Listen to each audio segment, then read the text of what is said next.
সহ ওর সাঙ্গ গঙ্গারা যদি জাতীয় স্মৃতিসৌধ হয় তাহলে বীর মুক্তিযুদ্ধদের অপমানিত করা হচ্ছে, তাহলে বীর মুক্তিযুদ্ধের অবস্থানটা কোথায়?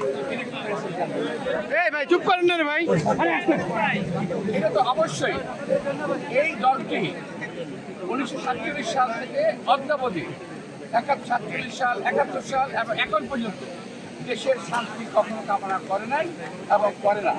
তারা দেশের স্বাধীনতা চায় নাই, এখনো তারা দেশের স্বাধীনতা চায় না। তারা চায় দেশটা একটা বিপাকে পড়ুক, একটা ভালো খারাপ অবস্থায় চলে যাক এবং অশান্তিময় একটা দেশ থাকুক। তারা এই চায়।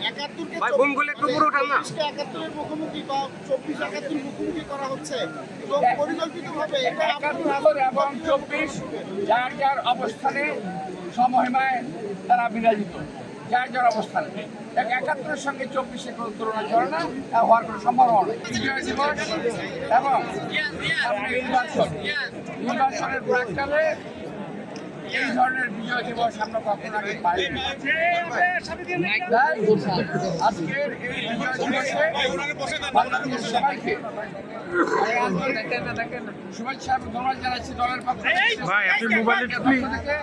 আমাদের নেতা তারেক রহমানের পক্ষ থেকে আমরা আশা করেছিলাম স্বাধীনতার পর যে আশা আকাঙ্ক্ষা বিপ্লবী দেশ গড়ার আওয়ামী লীগ এসে আমাদের শাসন সকল আশা আকাঙ্ক্ষা চূর্ণ বিচূর্ণ করে দিয়েছে।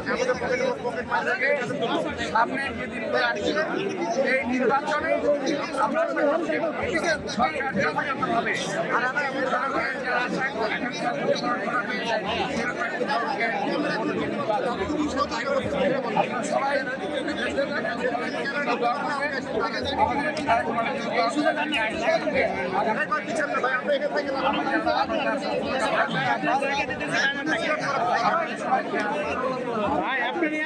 জঘন্য মানে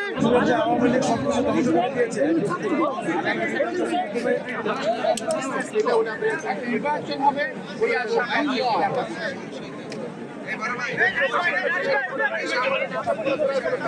কথা বলেন, আল্লাহর রাস্তায় কথা বলেন না ভাই।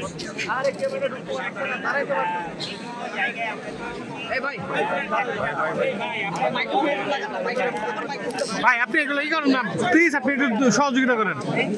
ধরেন এটা ধরেন একটু ভাই, একটু সহযোগিতা ধরেন।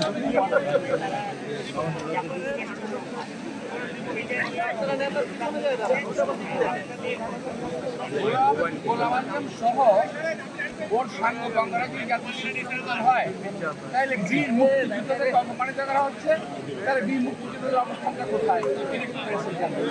এই ভাই চুপ করেন না রে ভাই। এটা তো অবশ্যই এই দলটি 1947 সাল থেকে অদ্যাবধি 47 সাল 71 সাল এবং এখন পর্যন্ত দেশের শান্তি কখনো কামনা করে নাই এবং করে না। তারা দেশের স্বাধীনতা চায় নাই, এখনো তারা দেশের স্বাধীনতা চায় না। তারা চায় দেশটা একটা বিপাকে পড়ুক, একটা ভালো খারাপ অবস্থায় চলে যাক এবং অশান্তিময় একটা দেশ থাকুক। তারা এই চায়।